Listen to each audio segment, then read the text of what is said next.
اللهم صل على سيدنا محمد يا رب صل وسلم دائما أبدا على حبيبي.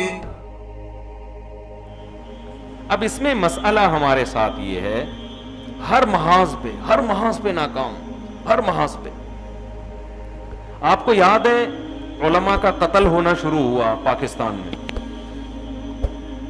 ایک شہید ہوا، عقل ہم سب کو آ جانی چاہیے تھی، سیکیورٹی کا مضبوط انتظام ہوتا، آئی عقل؟ بولو.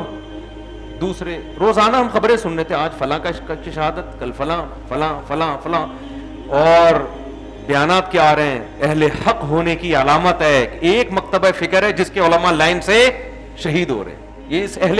یہ اس مکتبہ فکر کے برحق ہونے کی علامت ہے کہ باطل کے تیروں کے سارے رخ کس طرف ہیں؟ اسی مکتبہ فکر کی طرف ہے. یہ اس کی علامت ہے کہ نہ کٹے ہیں نہ جھکے ہیں، نہ دبے ہیں نہ جھکے ہیں. کٹے تو الحمدللہ دبا کے ہیں نا، کٹتے جا رہے ہیں، شہید ہوتے جا رہے ہیں، شہید ہوتے جا رہے ہیں، شہید ہوتے جا رہے ہیں. کووڈ-19 میں کیا ہوا تھا جب کرونا آیا تھا نا، جب کرونا کی وبا پھیلی ہے، کیسے تبصروں میں ٹائم ویسٹ ہوا ہے. کوئی اسرائیل کی سازش، کوئی یہودی کی سازش، کوئی فلانا، کوئی کہہ رہا ہے سعودی حکومت حج بند کرنا چاہتی ہے. اتنا پروپیگنڈا منفی. میں اس وقت دبئی ایئرپورٹ پہ تھا جب کووڈ-19 کرونا پھیلا ہے نا دنیا میں. میں آسٹریلیا سے آ رہا تھا کراچی، دبئی کی کنیکٹڈ فلائٹ تھی. دبئی میں اترا، میں نے دیکھا دبئی میں میرے علاوہ کوئی بھی نہیں، آخری بندہ شاید میں تھا. پورا ایئرپورٹ بند، اور دبئی میں جو جہازوں کی کمپنیاں تھیں ان کا بیڑا غرق، کروڑوں اربوں روپے ڈوب گئے، ان کے برباد ہو گئے. اور آپ کے یونیورسٹی کے کراچی کے ایک بہت بڑے پروفیسر، نام لوں گا آپ حیران ہو جائیں گے، جو ریسرچ سینٹر میں ہوتے ہیں، جن کا کام ہی کیا ہے؟ تحقیق. اتنی بڑی ان کی داڑھی، تہجد گزار بھی ہوں گے انشاءاللہ، نام لینا رہ گیا وہ نہیں لوں گا میں، وہ پھر غصہ کریں گے یار ہم اس طرح بےزتی کر رہے ہیں ہماری. آپ کے ریسرچ سینٹر کے ایک اسکالر ہیں، مذہبی بھی ہیں اور دنیاوی تعلیم بھی ہے، ان کا پورا بیان آیا واٹس ایپ پہ شیئر ہوا کہ صرف مسجدیں بند کیوں ہو رہی ہیں؟ بند کرو تو سینما گھروں کو بند کرو، بند کرو، یہ یہودیوں کی سازش ہے، اور صرف مسجدوں کو فوکس کیا جا رہا ہے.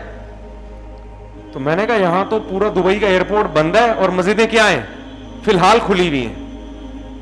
مسجدیں فی الحال کھلی ہوئی ہیں، ایئرپورٹ کیا ہیں؟ آپ بتاؤ، جب کسی داڑھی والے کی طرف سے یہ اسٹیٹمنٹ جو ریسرچ سینٹر میں ہو، جب لبرل لوگ یہ تحقیق پڑھیں گے تو وہ کیا کہیں گے کہ یہ مذہب کا غلط استعمال ہو رہا ہے کہ نہیں ہو رہا؟ بولو نا بھائی، کیا ہو گیا؟ یہ مذہب کو غلط جگہ استعمال کیا جا رہا ہے کہ نہیں کیا جا رہا؟ بالکل گراؤنڈ ریئلٹی کے خلاف. آپ یونیورسٹی کے، میں یونیورسٹی کا نام بھی نہیں بتا رہا کون سی یونیورسٹی، سمجھ جائیں گے. آپ ایک بہت بڑی ملک کی یونیورسٹی کے چانسلر ہو، آپ ریسرچ سینٹر میں بیٹھتے ہو، آپ اتنی غیر ذمہ دارانہ حرکت اور آپ کے اسٹیٹمنٹ اور آپ کے بیان کو ملکی سطح پہ دیکھا جاتا ہے، اور آپ یہ تحقیق کر رہے ہو، آپ یہ لوگوں میں رپورٹ پیش کر رہے ہو کہ یہ یہودیوں کی سازش ہے جس کا مقصد حرم کو حاجیوں سے روکنا اور مسجدوں کو بند کرنا. یہ سینما گھر کیوں نہیں بند کر رہے اور یہ ایئرپورٹ کیوں نہیں بند کر رہے؟ اور ہم دیکھ رہے ہیں ایئرپورٹوں پہ سارے ایئرپورٹ کیا ہیں. سب سے پہلے تو آسٹریلیا کے ایئرپورٹ بند ہوا، انہوں نے کہا نکل لے بھائی یہاں سے، ہم تو بھاگے وہاں سے اس لیے کہ ایئرپورٹ بند نہ ہو جائے. اور بیانات میرے آسٹریلیا میں ہو رہے تھے کووڈ کے باوجود. آسٹریلیا گورنمنٹ نے بھی مذہبی جلسوں پہ بعد میں پابندی لگائی ہے، ایئرپورٹ پہلے بند کیے، لیکن دیندار لوگوں کا تبصرہ آپ دیکھیں، نیگیٹیوٹی دیکھیں کس طرح پھیلائی جا رہی تھی. وہی بات ہے، ہمارے ہاں دنیا پرست آدمی جو مرضی بول دے وہ اسلام دشمن ہے. دیندار داڑھی رکھ کے جو مرضی تبصرہ کر دے، اس کے تبصرے کو حب الوطنی اور عشق رسول کی علامت سمجھا جاتا ہے. اسلام کا اصول سب کے بارے میں ایک ہی ہے کہ کون تحقیق کر کے بات کر رہا ہے اور کون بلا تحقیق بات کر رہا ہے، کون تحقیق کے اہل سے پوچھ کے بات کر رہا ہے اور کون ان لوگوں کا تبصرہ نقل کر رہا ہے جو تحقیق کے اہل بولو نا نہیں ہے. کتنا خون پیا تھا لوگوں نے اس وقت ہمیں یاد ہے. بھئی یہ سازش ہے, یہ یوں ہے, یہ ڈرامہ ہے, یہ فلانا ہے, یہ ڈمکانا ہے. تو ہم نے بڑے بڑے ڈاکٹروں سے رابطہ کیا جو بڑے بڑے دیندار تھے, وہ کہہ رہے نہیں بھائی ایک وبا ہے, اس کے بڑے دنیا پہ تباہی پھیلنے والی ہے, ملکوں کی معیشت ڈاؤن ہوگی. کوئی کہہ رہے چائنا نے پھیلایا, کوئی کہہ رہا ہے امریکہ, پہلے کہہ رہے تھے امریکہ کی سازش, پھر امریکہ متاثر ہونا شروع ہوا تو وہ اسٹیٹمنٹ چینج ہو گئی. تو ایک عجیب تباہی, یہ سب کو پتا ہے, یہ کوئی ڈھکی چھپی بات نہیں ہے. میرا مقصد ابھی کورونا کی بحثیں نہیں ہے. میرا مقصد یہ کہ ہمارے ہاں یہ ایک کامن بیماری ہے کہ تحقیق گراؤنڈ ریئلٹی کو دیکھے بغیر, تحقیق کیے بغیر تبصرہ کر کے کسی کے اوپر بھی بلی ڈال دینا کہ یہ اس کا کام ہے, یہ اس کا کام. یہ اس کے بالکل یہ نجی سطح پہ بھی ہو رہا ہے اور یہ ملکی سطح پہ بھی ہو رہا ہے. نجی سطح پہ ساس بہوؤں میں چل رہا ہے. بہو کی طبیعت زیادہ خراب ہے تو اپنی حرکتیں دیکھ, تو پراٹھے کھا رہی ہے صبح روزانہ, واکنگ کرتی نہیں ہے, تو سارا دن کم وقت 12 بجے تک پڑی رہتی ہے, تو تیرے پیٹ میں بھی درد ہوگا, تیرا دماغ بھی خراب ہوگا. زیادہ جب طبیعت خراب ہونا شروع ہوئی تو جٹھانی نے کچھ, یہ رپورٹ ہے, تحقیق کیا ہے, جٹھانی نے جادو, یہ ہوتا ہے کہ نہیں ہوتا, اس کمبخت نے جادو کیا ہے, ساس نے کچھ کیا ہے, پڑوسن نے کچھ کیا ہے. آج ہی کی بات ہے, خاتون کہنے لگی میرے اوپر مجھ پہ کچھ ہوا ہے. میں اس خاتون کو جانتا تھا,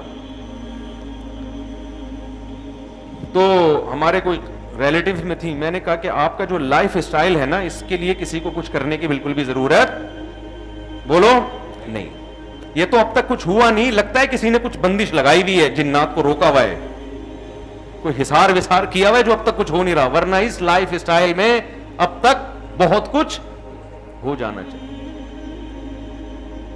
نجی سطح پہ بھی گراؤنڈ ریئلٹی کو نہیں دیکھتے, حقائق کو نہیں دیکھتے, ملکی سطح پہ بھی نہیں دیکھتے, بین الاقوامی سطح پہ بھی نہیں دیکھتے. جس آدمی کو جہاں پھینکنے کا موقع مل رہا ہے وہ وہاں پھینکنے کا کام بولو کر رہا. آج کل تو سیاسی تبصرے بہت چل رہے ہیں, میں تو نہیں کرتا, میں تو نیوٹرل بن کے, گھنا بن کے زندگی گزار رہا ہوں, کیونکہ ہمیں پتا ہے کسی ایک کی حمایت کی دوسرا معاف نہیں کرے گا آپ کو. وہ تو ایسی کی, وہ تو دائرہ اسلام سے نکال دے گا, ادھر جھکے یا ادھر جھکے, چپ کر کے آرام سے اپنی ہنسی خوشی زندگی گزارو بھائی. اور ہمارے تبصرے کرنے سے کون سا کوئی انقلاب آ جائے گا. ہم اصولی بات کرتے رہتے ہیں, اصولی ضابطے کی بات. کچھ دن پہلے کسی نے ایک سیاسی لیڈر کے بارے میں صحافیوں کا بیان بھیجا مجھے کہ دیکھو یہ بھی کہہ رہا ہے کہ وہ ایسا ہے. میں نے کہا یہ تو کہہ رہا ہے, یہ صحیح کہہ رہا ہے, یہ کون کہہ رہا ہے؟ آئی بات سمجھ. آپ صحافیوں کے تبصرے بھیج رہے ہو کسی سیاسی لیڈر کو 2 نمبر ثابت کرنے کے لیے, اور دلیل میں اس صحافی کے بارے میں کہہ رہے ہو کہ یہ صحافی کہہ رہا ہے. میں نے کہا یہ صحافی تو کہہ رہا ہے کہ یہ سیاسی لیڈر کرپٹ ہے, لیکن اور کوئی دوسرا صحافی کب کہہ رہا ہے کہ یہ جو صحافی کہہ رہا ہے یہ صحیح کہہ رہا ہے؟ آئی بات سمجھ. اس صحافی کے درست ہونے کے لیے کسی اور صحافی کا حوالہ دو, پھر اس کے صحیح ہونے کے لیے یہ کون سا دودھ کا دھلا ہوا ہے؟ صحافی 99% تو پیڈ ہوتے ہیں. خود صحافی کو سمجھنے کے لیے پہلے اس کے 6 مہینے اس کے تبصرے آپ کو سننے پڑیں گے, اس کے بعد جا کے آپ فیصلہ کرو گے یہ حق پرست بھی ہے یا نہیں ہے. ورنہ صحافیوں کو تو آپ کو پتا ہے, وہ تو جب ادھر کے پیسے لفافے ادھر کو پلٹ گیا, ادھر لفافہ ملا. تو اصول اور ضابطہ یہ ہے میرے بھائی, سب سے پہلے دیکھو ہم تنزل کا شکار کیوں ہیں. ہم تنزل کا شکار اس لیے ہیں کہ کامیابی کے اسباب اختیار نہیں کر رہے. ختم. 2 اور 2 4 کی طرح بات کیا ہو گئی؟ ارے بھائی ایک آدمی بیماری کا شکار ہے تو ڈاکٹر کہتے ہیں تو صحت کے اسباب اختیار نہیں کر رہا اس لیے بیمار ہے. 2 اور 2 4 کی طرح بات کلیئر ہو گئی نا. تو اب جو وجہ ہے بیماری کی اس کو ختم کر دو تو, اور صحت کی وجہ پیدا کر لو. تو اللہ کا قانون یہ ہے کہ 100 میں 99% لوگوں پر یہ اصول کارآمد ہو جاتا ہے. 1% پہ تقدیر کیا ہوتی ہے؟ غالب آ جاتی. 1% ایسے ہوتے ہیں جو بیماری کے اسباب اختیار کرتے ہیں, ہوتے پھر بھی صحت مند ہیں. ہم نے ایسے لوگ دیکھے 100 سال کے, پان بھی کھا رہے ہیں, گٹکا بھی کھا رہے ہیں, نسوار بھی, سگریٹ بھی اور پراٹھے بھی, مگر پھر بھی کیا ہیں 100 سال کے. لیکن 100 میں ایسے ایک ہی ہوتے ہیں, ٹھیک ہے نا. 99 وہ ہوتے ہیں جو صحت کے اسباب اختیار کرتے ہیں تو صحت اچھی ہو جاتی ہے, اور 99 ایسے ہوتے ہیں جو بیماری کے اسباب اختیار کرتے ہیں تو کیا ہو جاتے ہیں؟ بیمار ہو جاتے ہیں. تو اللہ تعالیٰ نے انفرادی سطح پہ کامیابی، کوئی آدمی انفرادی سطح پہ دنیا اور آخرت میں کامیاب ہونا چاہتا ہے، اس کے بھی وہ ایک ہی اصول ہے کہ اسباب اختیار کرو. اور جو آدمی ملکی سطح پہ، قومی سطح پہ جو قوم کامیاب ہونا چاہتی ہے، اس کے بھی وہی اصول ہے کہ کیا اختیار کرو؟ اسباب. سوال پیدا ہوتا ہے پھر مذہب کیا کر رہا ہے؟ اسباب تو گورا بھی اختیار کرتا ہے نا، پھر مذہب کے اسلام کو فالو کرنے کی کیا ضرورت ہے؟ میں سمجھا پا رہا ہوں اپنی بات کہ نہیں سمجھا؟ پھر مذہب کی کیا ضرورت ہے؟ پھر ہمیں مسلمان بننے کی کیا ضرورت ہے جب وہی کام کرنے جو گورا بھی کر رہا ہے؟ گورا بھی ٹھیک ہونے کے لیے ٹیکا لگاتا ہے، کوئی درود شریف نہیں پڑھتا. ہمیں بھی بخار کے لیے پیناڈول کھانی پڑے گی، سورہ فلق اور سورہ ناس سے نہیں اترے گا. اللہ اتارنا چاہے تو اتر بھی سکتا ہے، لیکن اسباب تو یہی ہے نا. بخار میں کیا ہے؟ پیناڈول کھانی پڑے گی. تو پھر ہمارے لائف اسٹائل میں اور گورے کے لائف اسٹائل میں فرق کیا ہو گیا؟ سمجھ میں آ رہی ہے بات کی نہیں آ رہی؟ بھائی دو بہت بڑے فرق ہیں، دو بہت بڑے فرق. نمبر ایک، ہم حرام ذریعے کو استعمال نہیں کریں گے. گورا حرام ذریعہ استعمال کرے گا. گورے نے کہا ترقی کے لیے ضروری ہے کہ مرد اور عورت مل کر کام کریں، عورتیں بھی گھروں سے نکلیں، مرد بھی گھروں سے نکلیں، پردہ وردہ سیٹ اپ، یہ سب فضول. اس سے کام میں کیا ہوگی؟ رکاوٹ، ترقی نہیں کر پائیں گے.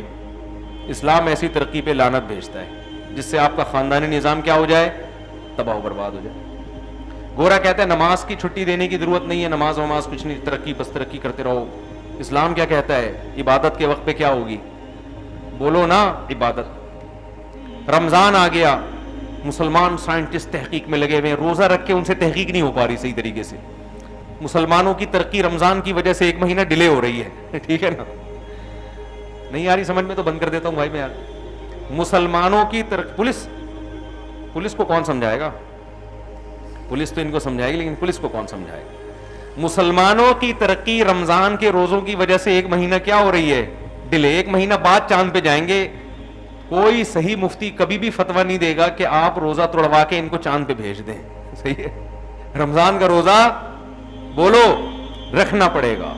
یہ نصوص ہیں، یہ کیونکہ اصل پیدا اللہ کے لیے ہوئے ہیں، ہم ترقی بھی اللہ کے لیے کر رہے ہیں. اسی اللہ ہی کو ناراض کر دیا تو ایسی یہ دنیا تو یہ ختم ہو جائے گی، مسافر خانہ ہے. پہلا فرق یہ ہے کہ اسلام نے جو باؤنڈری لگائی ہے، آپ اس باؤنڈری کو کراس نہیں کر سکتے. اسباب میں اتنا آگے نہیں جا سکتے کہ اس باؤنڈری کو کراس کر دیں آپ. آج کسی پروفیسر کا میں سن رہا تھا، وہ جناب داڑھی، انہوں نے کہا کہ میں کہیں دینی بیان کے لیے گیا تو میری چھوٹی چھوٹی داڑھی پہ لوگوں کو اعتراض ہوا کہ ان کی تو اتنی سی داڑھی ہے، تو آپ کیا ہمیں بیان کریں گے؟ آپ نے تو خود داڑھی نہیں رکھی ہوئی. تو محترم نے نا بڑی کچھ انگلش اردو ملا کے بڑی نفیس سی، جب لوگوں کے پاس دلائل نہیں ہوتے نا تو اسٹائل بنانے کی کوشش شروع کر دیتے ہیں. وہ تو اسٹائل بنایا انہوں نے لمبا چوڑا کہ بھئی ایکچولی داڑھی تو یوں تھا، ایکچولی وہ تو یوں تھا، وہ تو وغیرہ وغیرہ کر کے پوری داڑھی کا بیڑا غرق کر دیا. مجھے جس نے کہا، میں نے کہا فضول آدمی کو مجھ سے تو سنا بھی نہیں جا رہا، پتہ نہیں آپ لوگوں کے پاس ٹائم کیسے فضول لوگوں کو سنتے کیسے. تمام پیغمبروں نے داڑھی بڑھائی ہے، رکھی نہیں ہے. تمام پیغمبروں کی داڑھی آپ نہ رکھو، اسلام کو چینج تو نہ کرو میرے بھائی. چینج تھوڑی کر سکتے ہو آپ. تمام پیغمبروں کی، تمام صحابہ کی، تمام تابعین کی، تمام محدثین کی. دیکھو کچھ کام ایسے ہوتے ہیں ہم کر پہلے لیتے ہیں کسی وجہ سے، پھر اس کی لاجک تلاش کر رہے ہوتے ہیں. اس کو کہتے ہیں نقطہ بعد الوقوع. اصطلاح میں کیا کہا جاتا ہے اس کو؟ ایک پوائنٹ ہے لیکن یہ پوائنٹ وارد ہوا ہے کام ہونے کے بعد. ایک ہوتا ہے پہلے آپ کوئی لاجک ہوتی ہے اس کی، اس لاجک کے بعد آپ وہ کام کر رہے ہوتے ہیں. ایک ہوتا ہے کام تو آپ نے کر لیا. دوسری شادی پہ میں بیان کر نہیں رہا آج کل، لیکن ایک مثال دے رہا ہوں نا. جیسے ہمارے یہاں ہم جب ہندوؤں میں رہتے تھے نا، ہندوؤں کے ساتھ رہے تو دوسری شادی ہمارے یہاں اس کا رواج کیا ہو گیا؟ ختم. کیونکہ ساری کوئی کرتا ہی نہیں تھا تو رواج پہلے ختم ہوا. اب جب ہو گیا، اب سوالات اٹھنا شروع ہوئے کہ اسلام نے تو اجازت دی ہے تو کرتے کیوں نہیں؟ اب ایک لاجک. ایکچولی عدل بہت کیا ہے اس زمانے میں؟ مشکل.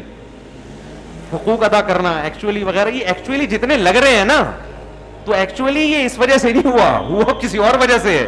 ہوا تو اس لیے کہ ہندوؤں کے ساتھ رہتے تھے، انگریزوں نے حکومت کی، ہماری ساری جو روایات تھی ان کی ایسی کی تیسی ہو گئی. جب ہو گئی تو اب کوئی تو لاجک تلاش کرنی ہے نا. اب میں اگر نہیں کر رہا تو میں کہوں چونکہ ہمارے باپ دادے ہندوؤں کے ساتھ رہے ہیں تو اس کو کون مانے گا. کہہ رہا آپ تھوڑی رہ رہے ہو ہندوؤں کے ساتھ, تو تمہارا پڑوس میں وسیم بھائی رہتے ہیں, عبد الرؤف ادھر پڑوس میں رہتا ہے, سامنے عبداللہ رہتا ہے, ادھر عبد الرحمان, سارے ماشاءاللہ تہجد گزار مسلمان اور بزرگوں کے خلیفے رہتے ہیں, وہ بزرگ بھی رہتے ہیں, وہ بزرگ خود بھی نہیں کر رہے ہوتے. تو ہوا یہ کہ کام پہلے ہو گیا, اب یہ کہ اس کا ایک عذر تراشا جا رہا ہے کہ یار ایکچولی اصل میں ایکچولی یہ سب فضول ہے بھائی. بات یہ ہے کہ ہم لوگ چونکہ ہندوؤں کے ساتھ رہے تو نہیں ہو رہا ہم سے, یہ کہہ دو بھائی اب میرے لیے میرے میں دم نہیں ہے, یہ اچھی بات ہے. اسلام کو تو چینج نہ کرے نا انسان. تو بعض لوگ کیا کرتے ہیں, وہ چاہتے ہیں کہ ہم پہ مذہب کا لیبل بھی لگا رہے, ہم مذہبی رہنما بھی بنے رہیں, لوگوں کو گائیڈ بھی کرتے رہیں, لیکن جب ان کی پریکٹیکل لائف کو لوگ دیکھتے ہیں تو اس لائف میں مذہب نظر نہیں آتا. بہت بڑی علامت مذہب کی ہے کہ آپ کے چہرے پہ داڑھی تو ہونا. بھائی کوئی سوال کر سکتا ہے یار تمہیں پیغمبر صلی اللہ علیہ وسلم کے چہرے سے اتنی بھی مناسبت نہیں ہے جو کام تمام پیغمبروں نے کیا, تو ہونا یہ چاہیے تھا بھائی میں کیا ہوں, گنہگار مسلمان, دعا کرو اللہ توفیق دے دے, یہ ہونا چاہیے تھا نا. تو لوگ آگے جواب میں کہتے ہیں ٹھیک ہے جب توبہ کر لیں گے پھر ممبر پہ آ کے بیان کر لیے گا, ٹھیک ہے نا, یہی کہتے ہیں نا لوگ یہی کہیں گے نا آپ گنہگار مسلمان ہیں تو جب آپ پکی توبہ, ہم آپ کو طنز نہیں کر رہے, تانا نہیں کر رہے, لیکن آپ لیڈر ہیں, لیڈر میں تو کم از کم ظاہری طور پہ تو خرابی نہیں ہونی چاہیے نا. تو آپ سچی مچی کی توبہ کر لیں, جب پوری ہو جائے تو آ جائیے گا. پھر آپ خود ہی عمل نہیں کر رہے تو ہمیں کیا سمجھائیں گے آپ.